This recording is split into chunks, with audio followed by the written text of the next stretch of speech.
Welcome back ناظرین. آپ کا میزبان سید کرمانی آپ کو دوبارہ خوشامدید کہتا ہے کہ لائیو TV کی نئی رمضان ٹرانسلیشن میں. اور آج 18واں روزہ ہے اور ہم انبیاء کے سفر کے بابرکت سلسلے کا جو ایک ہم نے شروع کیا ہے ماشاءاللہ اس کا 18واں روز ہے. اور ہم نے دنیا کی تخلیق سے لے کے حضرت آدم علیہ السلام، شیش علیہ السلام، جناب ادریس علیہ السلام اور دوسرے انبیاء کا ذکر کرتے کرتے جو ہے ہم کل جو ہے ذکر کر رہے تھے جناب عیسیٰ علیہ السلام کا ہم نے ذکر کیا. اس کے بعد جو ہم جناب عیسیٰ علیہ السلام کے بعد ہم نے آپ کو عمر فیل کا جو واقعہ پیش آیا حضرت صلی اللہ علیہ وسلم کی جو ظہور سے پہلے وہ ہم نے آپ کو بتایا. اور جیسا کہ میں نے آپ کو بتایا کہ ہر انبیاء نے جب وہ تشریف لایا اللہ تعالیٰ نے ان کو معبوس کیا اس امت کے اوپر تو دیکھ کے کیا کہ اس کو اور جو معجزات دیے ان کو اسی حساب سے دیے جو اس وقت اس زمانے کے جو تھے وہ عرف عام معجزات تھے. جیسے میں نے آپ کو بتایا کہ حضرت موسیٰ علیہ السلام جب ان کو معبوس کیا گیا بنی اسرائیل پہ تو صرف کہانیوں نجومیوں کا جو ہے بہت زور و شور تھا تو ان کو معجزہ بھی اللہ تعالیٰ نے وہی عطا کیا تاکہ لوگ جو ہے آسانی سے جو ہے وہ اپنا عقیدہ حق ان تک پہنچا سکیں، لوگ ان کو سمجھ سکیں. اور انہوں نے اپنے معجزات دکھائے بنی اسرائیل کو. بنی اسرائیل جیسے ضدی قوم جیسے میں نے آپ کو جب ذکر کر رہا تھا انہوں نے کیا کیا ان کو پریشان نہیں کیا. ہر وقت کبھی من و سلوہ مانگا، کبھی آسمان پہ بادلوں کا سایہ مانگا، کبھی پانی مانگا اور کبھی یہ بولا کہ ہمارا دل بھر گیا ہے ہمیں تو مسرور کی دال اور لہسن اور پیاز چٹنی کھانی ہے. تو انہوں نے ہر طریقے سے لکھا. موسیٰ علیہ السلام نے بار بار خدا کے اور یہاں تک کہ انہوں نے یہ بھی کیا کہ انہوں نے بولا کہ آپ اپنے سرداروں کو لے کے جاؤ اور ہم کلام کروائیں اللہ تعالیٰ سے. اور وہ بھی اللہ موسیٰ نے کر دیا لیکن وہ سب اللہ کی تجلی کا ابھی شروع نہیں ہوتا وہ سب مر گئے. اور پھر حضرت موسیٰ علیہ السلام نے دعا کی کہ آپ میرے پروردگار ان کو زندہ کر دے. تو نیچے قبیلے والے آئے کیا کہیں گے کہ موسیٰ کے ساتھ آئے تھے اور مر گئے.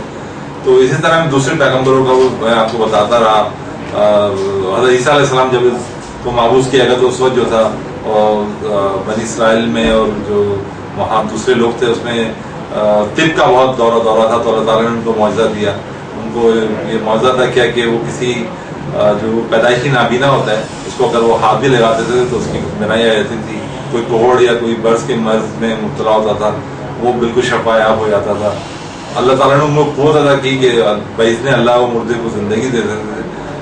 تو یہ سارے معجزات تھے. اور جب ہمارے نبی پاک صلی اللہ علیہ وسلم دنیا میں آنے والے تھے تو ضابط ان کی اتنا بڑا تھا 1,24,000 جو انبیاء ہیں ان کے سردار جب دنیا میں آ رہے ہیں تو یہ عمل فیل کا واقعہ پیش آیا ہے جو ان کی کیونکہ اس زمانے میں اتنی کوئی ہسٹری اور تاریخیں یاد نہیں کرتا تھا. تاریخیں یاد رکھی تھی اس واقعے سے پہلے یہ واقعہ ظہور پذیر ہوا. ان کے آنے سے پہلے دنیا میں یہ 1-2 سال پہلے یہ ہوا. اور میں نے آپ کو بتایا ہے کہ کیسے وہ حبشہ کا جو یمن میں جو وہ بادشاہ تھا یہ بادشاہ کا جو نائب تھا ابراہا اس نے کس طرح جو ہے ڈفرینٹ بہانوں سے اس نے سوچا کہ جناب مکے پہ اٹیک کر دیا جائے اپنے ہاتھیوں کی فوج کے ساتھ. اور اس کے بڑے ہاتھی تھے اور جناب مکے کے قریب پہنچا اور اس وقت مکے کے سردار جو تھے حضور صلی اللہ علیہ وسلم کے دادا جناب عبد المطلب تھے. تو وہ ان کے اونٹ بھی لے گیا. تو 100-200 اونٹ تھے ان کے اونٹ ان کی فوج اٹھا کے لے گئی. جیسے ہوتا ہے کہ جب غازب کہیں ہوتا ہے تو راستے میں جو بھی چیز ہوتا ہے لوٹ مار کرتے ہیں. تو پھر وہ جو ہے وہ گئے وہاں اور ابراہا جو ان کی شخصیت دیکھ کے اور ان کا روب و دبدبہ دیکھ کے بہت متاثر ہوا. نیچے آیا ان سے بات کی اور انہوں نے بھی بڑے اس سے بولا. انہوں نے ٹھیک ہے انہوں نے ذکر ہی نہیں کیا خانہ کعبہ کا. انہوں نے کہا میرے اونٹ جو ہے مجھے دے دو. تو اس نے بڑی حیرت ہوئی اس سے ابراہا کو. تو بولا میں تو سمجھ رہا تھا متولی ہیں کعبہ کے اب یہ مجھ سے ریکویسٹ کریں گے کہ بھائی کعبے پہ کیوں آ رہے ہو، کیوں چڑھائی کر رہے ہو. وہ مجھ سے نیگوشیٹ کریں گے، آپ تو اپنے اونٹ مانگ رہے ہیں. تو انہوں نے اس وقت بڑا تاریخی جملہ کہا کہ جو میرے اونٹ ہیں وہ تو مجھے دے دو، اس کا گھر ہے وہ خود حفاظت کرے گا. مطلب آپ دیکھیں ان کے دادا عبد المطلب نے کیا جواب دیا ابراہا کو. تو ابراہا اپنی تو طاقت کے نشے میں چور. تو اس نے اپنے روایتوں میں اس نے اپنے ہاتھی کو جو اس کا ہاتھی تھا اس کو جب اس نے جو چلاتے تھے اس کے ہاتھی کو تو انہوں نے اس کو کوشش کی اس کو چلانے کی تو وہ چل کے نہیں دیا کہ ظاہر سے اللہ کا حکم تھا تو بیٹھ گیا. اس کے بعد جب وہ دوبارہ سے اس نے بولا کہ پتہ نہیں ہاتھی کیوں بیٹھ گیا، فیل بان جسے کہتے ہیں جو اس کو کنٹرول کرتے ہیں. تو انہوں نے بولا کہ شاید یہ اس نے رخ اس کا واپس یمن کی طرف پھیر دیا. تو وہ چل پڑا، ساتھ میں فوج بھی چل پڑی. اور یہ بھی ہے کہ روایتوں میں اللہ تعالیٰ نے جیسے آپ دیکھتے ہیں آج کی ایئر فورس ایک بہت اہم کردار ادا کرتی ہے کہ وہ جب بمبارڈمنٹ کرتی ہے. آپ نے آج کی دنیا میں بھی دیکھا، گلف وار میں دیکھا، دوسری جگہوں پہ دیکھا، ایئر فورس جو ہے وہ بالکل ہموار کر دیتی ہے. تو اللہ تعالیٰ کی ایئر فورس جو تھی ابابیل تھی تو وہ کنکریاں ان کے منہ میں تھیں تو پنجوں میں تھیں. انہوں نے جو کنکریاں برسائی ابراہ کی فوج پہ، تو ان کی جس پہ وہ کنکری پڑتی تو ہاتھی جو ہے بالکل بھسم ہو جاتا، اور ابراہ بھی وہ شدید حالت میں زخمی ہو کے پہنچا واپس افسر، اور اس کی بھی وہاں موت واقع ہو گئی۔ تو اس طرح یہ اہم واقعہ جو ہے یہ آیا صاحب کا فیل کا۔ اب جب ہم جاتے ہیں حضرت محمد مصطفیٰ صلی اللہ علیہ وسلم کی ولادت کی طرف، تو جیسے کہ میں نے آپ کو پہلے بتایا ہے کہ تمام انبیاء نے اپنے سے پچھلے اس کی تصدیق کی اور اپنے آنے والے اس کی بشارت تھی۔ تو جناب عیسیٰ علیہ السلام ان سے پہلے جو آخری بڑے جو روح العظم پیغمبر تھے، جو میں نے آپ کو بتایا کہ 1,24,000 انبیاء میں اسے صرف 514 رسول تھے، اور اس میں سے 5 روح العظم تھے جن پہ اپنی شریعت آئی، جیسے حضرت ابراہیم علیہ السلام تھے، ان پہ صحیفے نازل ہوئے، جناب داؤد پہ زبور نازل ہوئی، جناب عیسیٰ پہ جو ہے وہ توریت نازل ہوئی، جناب موسیٰ پہ توریت نازل ہوئی، جناب عیسیٰ پہ انجیل نازل ہوئی، اور ہمارے نبی صلی اللہ علیہ وسلم پہ قرآن کا نزول ہوا، اور وہی ان کا معجزہ تھا، کیونکہ یہ کتاب ایسی کتاب اللہ تعالیٰ نے دین مکمل کر کے کہ اس وقت عرب میں جب یہ کتاب قرآن کا معجزہ یوں دیا، اور بھی بہت معجزات تھے ان کے کہ انہوں نے چاند کو جو ہے اپنے انگلی کے اشارے سے اس کو درست کیا بتانے کے لیے، لیکن قرآن سب سے بڑا معجزہ تھا کہ وہ اس وقت عرب میں جو تھی وہ ان کی فصاحت بلاغت اور شاعری، شعر و شاعری کا بڑا دور تھا، تو اللہ تعالیٰ نے ایسی کتاب اتاری کہ جس کا کوئی جو ہے وہ جواب نہیں لا سکے۔ جیسے کہ قرآن میں بھی اللہ تعالیٰ نے فرمایا، چیلنج کیا سورہ بنی اسرائیل میں جو قرآن کی 17واں سورہ ہے اور 15ویں پارے میں، کہ سارے جن و انسان بھی اگر جمع ہو جائیں ایک ساتھ تو اس سورہ اس کی جو ہے جیسی کوئی صورت نہیں لا سکتے۔ اور یہ اللہ تعالیٰ نے دوبارہ چیلنج کیا سورہ ہود میں جو قرآن کی 10ویں سورہ ہے کہ اگر 11ویں سورہ ہے کہ اگر اس جیسی کو تم بنا سکتے ہو، اس سے جیسے 10 سورہ لیا، اس پہلے قرآن کی 10ویں سورہ ہی ہے۔ اور پھر آخری میں اللہ تعالیٰ نے چیلنج کیا جب عرب کے لوگوں نے پورا مسئلہ جوڑ لیے، بڑے شعراء جو تھے اپنے آپ کو بڑا فصاحت بلاغت میں بہت استاد سمجھتے تھے، کہ اگر تم کچھ بھی نہیں، سورہ بقرہ میں کہ اگر تم کچھ بھی نہیں کر سکتے جیسی ایک ہی سورہ لے آؤ، تو اس سے پہلے قرآن کی ایک ہی سورہ ہے، سورہ حمد ہے۔ تو یہ اللہ تعالیٰ اس نہ ہوتا ہے، قرآن کی ترتیب جو ہے یہ اللہ تعالیٰ کی، صلی اللہ علیہ وسلم کی ہے، کسی انسان کی نیت سے ثابت یہ بھی ہوتا ہے۔ اللہ تعالیٰ نے چیلنج کیا ان کو، تو وہ اس کے جواب آج تک نہیں لا سکے۔ تو قرآن جو ہے چاہے وہ کسی بھی آپ سمجھیں عقیدے کے لوگوں کا ہو یا کسی کا ہو، قرآن ہی ہے۔ قرآن میں کوئی تحریف نہیں ہو سکی، قرآن کے حرف میں، اور اس میں آج تک کوئی نہیں کر سکا۔ تو یہ بھی ایک معجزہ ہے، اور پڑھنے میں، اس کی تفسیر بیان کرنے میں، اس کی تعبیر بیان کرنے میں ضرور آدمی کے اختلافات بڑھتے ہیں، لیکن جو ترجمہ ہے وہ جو بھی پڑھے گا ویسے ہی پڑھے گا۔ قرآن 114-115 زمانوں میں ترجمہ ہو چکا ہے، لیکن جو ترجمہ پڑھے گا وہ ویسے ہی پڑھے گا۔ جیسے کہ قرآن میں اگر کوئی اللہ کو اگر کوئی ترجمہ کرے گا جیسے کہ فارسی زبان میں، تو وہ خدا کہہ دے گا، تو کیونکہ وہ اس کے اگینسٹ ترجمہ کا مقصد ہوتا ہے اس کے اگینسٹ دوسرا ورڈ لے کے آنا۔ اور جو تفسیر ہوتی ہے وہ یہ ہوتی ہے ترجمہ کو تھوڑا کھول کے بیان کر دینا، اور تعویل ہوتی ہے کہ وہ اس میں سے جو چھپی ہوئی باتیں وہ ہر عام شخص نہیں بیان کر بتا سکتا، وہ معصومین ہی بتا سکتے ہیں کہ اس میں کہ جو اس کی جو وہ اس کو بتائے گا وہ اس چیز کی تعویل ہوتی ہے۔ تو خیر میں تذکرہ نکل آیا تو میں نے کر دیا۔ تو اسی طرح حضرت ابراہیم علیہ السلام نے جو ہے سورہ بقرہ میں جو ہے اللہ تعالیٰ سے دعا کی، ان کی دعا موجود ہے سورہ بقرہ میں، اس کو ترجمہ میں آپ کو سناتا ہوں۔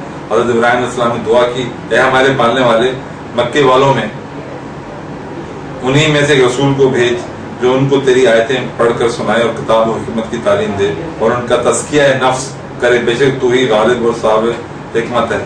تو انہوں نے ایک بیسک بتا دی کہ انسان کے نزول کا جو اللہ تعالیٰ نے یہاں بھیجا ہے، وہ ہمیں جو دنیا میں بھیجا ہے، اس کا مقصد ہے تزکیہ نفس کرنا۔ وہ تو دنیا میں کام ہم نے کرنے ہیں ساتھ ساتھ، لیکن اس سے گزرتے ہوئے ہم نے اپنی زندگی کو گزارنا ہے، جبھی تو ہمیں کچھ ریوارڈ ملے گا آخری میں۔ ہم سو کے تزکیہ نفس تو نہیں ہو سکتا، ہمیں دین بھی لے کے چلنا ہے، دنیا بھی لے کے چلنا ہے۔ تو حضرت ابراہیم علیہ السلام نے دعا کی کہ مکے والوں کا، کیونکہ وہ آپ کو جیسے میں نے بتایا تھا کہ حضرت اسماعیل علیہ السلام کو قبیلہ جہرم کی طرف وہ چھوڑ گئے تھے جناب حاجرہ کے ساتھ، تو پھر یہ مکہ آباد ہوا اور پھر وہ صفا و مروہ کا واقعہ ہوا، اور جس وجہ سے ہم جو ہے وہ حج بھی کرتے ہیں، اور اس کو اللہ تعالیٰ نے حج کا رکن بنا دیا، اتنا پسندیدہ تھا وہ ان کا جناب حاجرہ کا صفا و مروہ کے دوران دوڑنا تھا۔ حضرت ابراہیم علیہ السلام نے دعا کی۔ اس کے علاوہ سورہ محمد میں بھی اس کا ذکر ہے، اس کا میں آپ کو ترجمہ بتا دیتا ہوں۔ اور جن لوگوں نے ایمان کو قبول کیا، انہوں نے ایک عمل کیا جو کتاب حضرت محمد صلی اللہ علیہ وسلم پر ان کی پروردگار کی طرف سے نازل ہوئی، وہ برحق کے اس پہ ایمان لائے، تو خدا نے ان کو ان کے گناہوں سے دور کر دیا، ان کی حالت سنوار دی۔ تو یہ بھی ایک اللہ تعالیٰ قرآن میں اللہ تعالیٰ نے میسج دیا۔ اور ایک جگہ اور قرآن میں آیا ہے، اور یاد کرو جب مریم کے بیٹے عیسیٰ نے کہا اے بنی اسرائیل میں تمہارے پاس خدا کا بھیجا ہوا آیا ہوں، اور جو کتاب تورات میرے سامنے موجود ہے اس کی تصدیق کرتا ہوں، اور ایک پیغمبر جن کا نام احمد صلی اللہ علیہ وآلہ وسلم ہوگا اور میرے بعد آئیں گے، ان کی خوشخبری سناتا ہوں۔ تو جب وہ پیغمبر احمد صلی اللہ علیہ وسلم ان کے پاس واضح اور روشن معجزہ لے کر آئے تو وہ کہنے لگے یہ تو کھلا ہوا جادو ہے۔ جیسے کہ لوگوں کا وہ آپ نے دیکھا کہ وتیرہ شروع سے لے کے انبیاء جو بھی آئے تو لوگوں نے ان کو چیلنج کیا کہ جناب یہ تو یہ سحر ہے، یہ معجزہ نہیں ہے۔ تو سحر اور معجزے کی جو ڈیفینیشن ہوتی ہے، سحر تو انسان کا کیا ہوا ہوتا ہے، ایک نظر کا دھوکہ ہوتا ہے۔ معجزہ جو ہوتا ہے وہ ایک انسان سے وقوع ضرور ایک نہیں ہوتا، وہ ہوتا ہے اللہ کی مشیت سے وہی ایک معجزہ کر سکتا ہے۔ تو سورہ مزمل میں بھی، سورہ مزمل جو ہے قرآن کے اس میں بھی اللہ تعالیٰ نے حضرت صلی اللہ علیہ وسلم کا ذکر فرمایا ہے کہ اللہ تعالیٰ فرماتے ہیں سورہ مزمل میں اے میرے چادر لپیٹنے والے رسول رات کو نماز کے واسطے کھڑے ہو، مگر پوری رات نہیں، تھوڑی رات، آدھی رات یا اس سے بھی کچھ کم، یا اس سے کچھ پڑھ دو، اور قرآن کو باقاعدہ ٹھہر ٹھہر کے پڑھو، ہم ان قریب آپ کو ایک بھاری حکم نازل کریں گے۔ تو یہ سورہ مزمل میں بھی یہ ہے۔ اور اس کے علاوہ جو ہے بہت جگہوں میں ظاہر ہے حضرت صلی اللہ علیہ وسلم کی ہے، تو جگہوں ذکر ہے، سورہ مدثر میں بھی ہے، حضرت صلی اللہ علیہ وسلم کہنا مزمل بھی ہے، مدثر بھی ہے، یاسین بھی ہے، ان کو ڈفرنٹ ناموں سے اللہ تعالیٰ نے حبیب کہہ کے پکارا ہے، کہیں محمد نہیں کہا اللہ تعالیٰ نے قرآن میں، اللہ تعالیٰ نے کہا میرے حبیب، یاسین، مدثر، مزمل۔ تو سورہ مزمل مدثر میں کی بھی ایک آیت میں بتاتا ہوں، میرے کپڑے اوڑھنے والے رسول اٹھو اور لوگوں کو عذاب سے ڈراؤ اور اپنے پروردگار کی بڑائی بیان کرو۔ تو مختلف جگہوں پہ جو ہے وہ اللہ تعالیٰ نے قرآن میں اپنے حبیب صلی اللہ علیہ وسلم کا ذکر کیا اور ان کے بتایا کہ، اور دوسرے پیغمبروں نے جیسے میں نے آپ کو بتایا تھا ان کی بشارت کی جو بھی ہے۔ تو ناظرین یہ حضرت اتنا دلچسپ قصہ ہے، اب ہمارے نبی صلی اللہ علیہ وسلم کی سلسلے کا ذکر ہے، تو دل تو نہیں چاہ رہے ہیں بریک کریں، لیکن مجھے کہا جا رہا ہے چھوٹے سے کمرشل بریک کے لیے کیا کریں وہ بھی ضروری ہوتا ہے، تو ایک بریک کی طرف چلتے ہیں اور آپ دیکھتے رہیے گا LiveTV.tv پہ نعمت رمضان ٹرانسمیشن میں انبیاء کا سفر۔ ایک بریک اور میں ابھی بریک کے بعد پھر آتا ہوں۔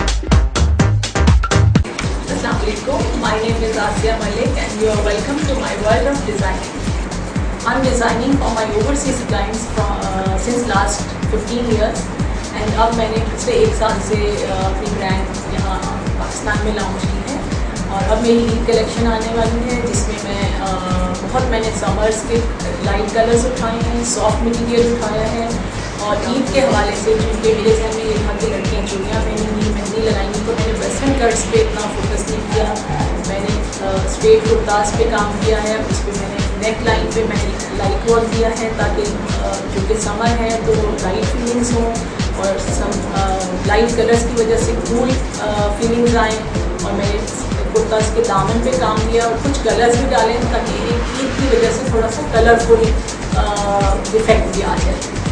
تو مٹیریل میں میرے پاس شفون، وی نیک اور لیسز بہت ان ہیں، اور بہت لوگ شوق سے پہن رہے ہیں، تو میں نے لیسز کو بہت ڈفرینٹ طریقے سے یوز کیا کہ اس میں اسٹائل بھی دے دیا ہے اور سمپلسٹی بھی ہے، اور آپ کو یہ کلائنٹ کو پہننے میں ہیوی فیلنگس بھی نہیں آئیں گی۔ تو یہ میرے اسپیشل کلیکشن میری عید پر آ رہی ہے۔ مجھے بہت اچھا لگتا ہے کچے ریشم کے ساتھ پورے ستارے اور موتی کا کو مکس کر کے کام کرنا، اس سے یونیک ڈفرینٹ چیز بن جاتی ہے۔ جی میں ایک جھلک آپ کو دکھاتی ہوں ڈریس کی۔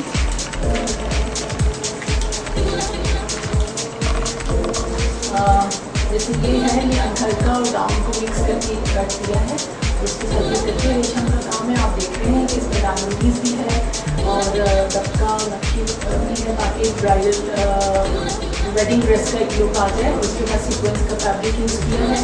اگر اسی کو میں پلین فیبرک کے ساتھ یہ چیز لگاؤں گی تو آپ اس کو سیمی فارمل کے طور پہ بھی پہن سکتے ہیں. اور اس کے بیک پہ بھی یہ چیز بھی ہے جو اس کو بہت یونیک کر رہی ہے.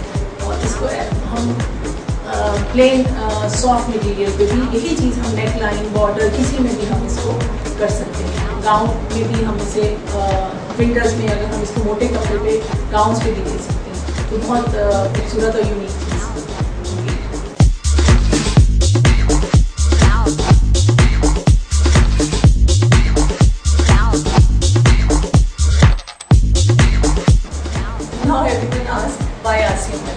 بیکاز میں اپنی کلائنٹ کی اکارڈنگ دیئر پرسنالٹی ان کے جوڑے ڈیزائن کرتی ہوں اینڈ میں کوالٹی پہ کمپرومائز نہیں کرتی. تو میرا کام بہت یونیک ہوتا ہے اور کوالٹی ورک ہوتا ہے اور پیور فیبرک ہوتا ہے.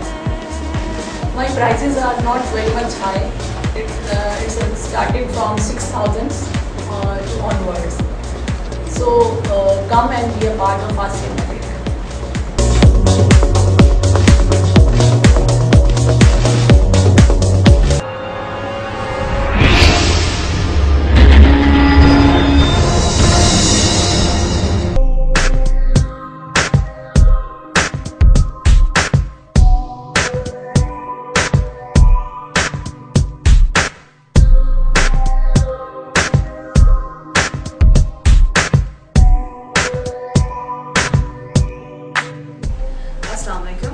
My name is Sundus Mohsin Malik and I'm a director of a company named Security and Surveillance. Security and Surveillance was established in the year 2012. ہمارے پاس اس وقت approximately 500 بندہ guards کام کر رہا ہے جس میں both civil and army retired guards ہیں ہمارے پاس. We have offices in Karachi, we have it in Lahore, Islamabad and Peshawar. We provide services anything related to the security and safety. Currently ہم لوگوں نے 20% of the market capture کرنی ہے based on our services, train guards, we give customization and plus 24-hour call center services. Everyone asks why security and surveillance? Well, there are few short answers to that. ہمارے پاس UK سے ایک highly trained personnel آتا ہے all the way from UK to Karachi and other part of Pakistan as well کہ ہمارے guides کو train کرتا ہے. وہ ٹریننگ کیا ہوتی ہے بیسکلی وہ ٹرین کرتا ہے ہمارے گارڈس کو کہ سول پروٹیکشن کیا ہے, اس کو کس طرح سے کرنا ہے handle and how to disable that person without using weapons. Thirdly and most importantly is customization. We believe in working two ways. Two ways in the way we ask our client what is their requirements. So they list down their requirements, we scan it and we call our client to come to our offices and select the guard. وہ اپنی پسند کا بھی guard select کرتے ہیں. They see what are their requirements. وہ ہمیں بتاتے ہیں, ہم اس کو accordingly train کرتے ہیں and we give it to them, the guards. So we believe in having a customization process. How to contact us? The best way is to visit our office. Our office is located at C28, Block 2, behind Umar Sharif Park, Clifton, Karachi. Thank you.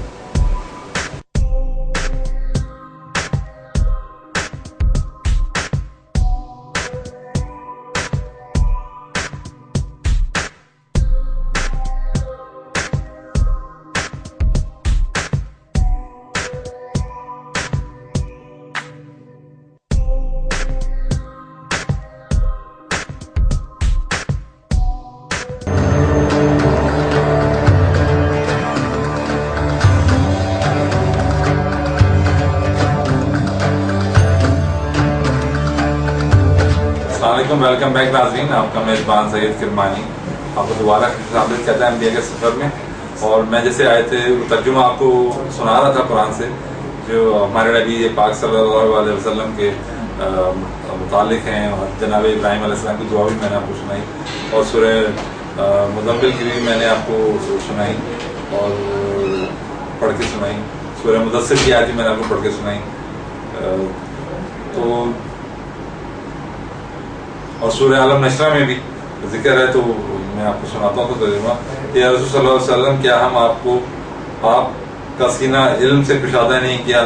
ضرور کیا. اور آپ صلی اللہ علیہ وسلم پر سے وہ بوجھ اتار دیا جس نے آپ کی کمر توڑ رکھی تھی, اور آپ کی خاطر آپ صلی اللہ علیہ وسلم کا ذکر بھی بلند کر دیا تھا.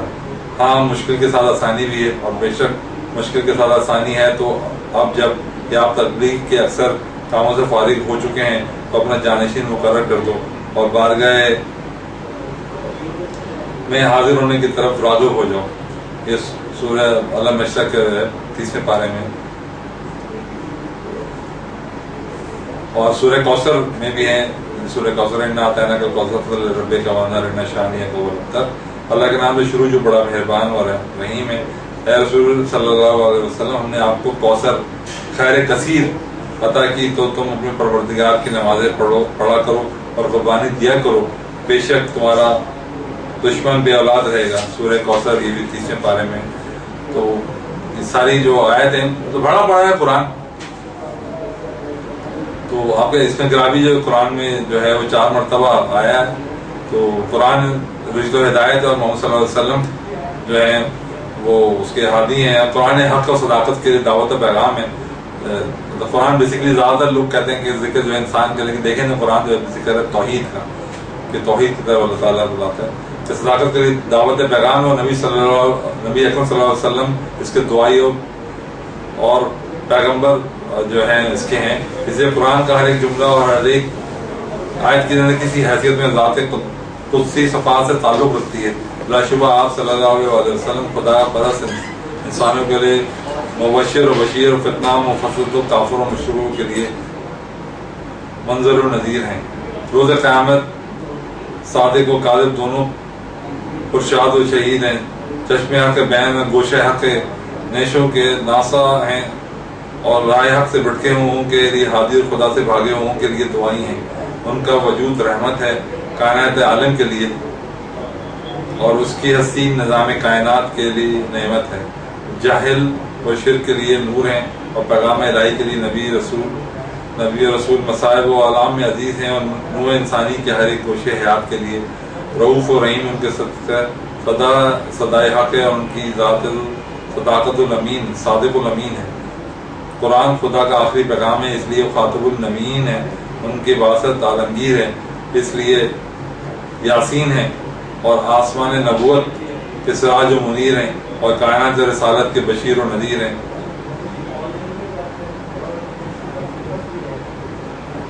اللہم صلی و بارک علیہ, خدا پر تو کر ان کا شعار ہے, اس لیے متوکل ان کا وصف اعلیٰ وقار ہے, اور خدا برحق کے برگزیدہ ہیں. بارگاہ الہی میں ابرا مقربین سے بھی زیادہ مشتبہ نیکوکار سوالین کے لیے شفا, اور ہر ایک شعبہ حیات میں بس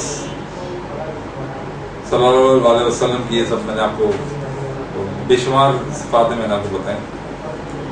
اور ہم چلتے ہیں بشارت جو ہے نبی صلی اللہ علیہ وسلم کی طرف.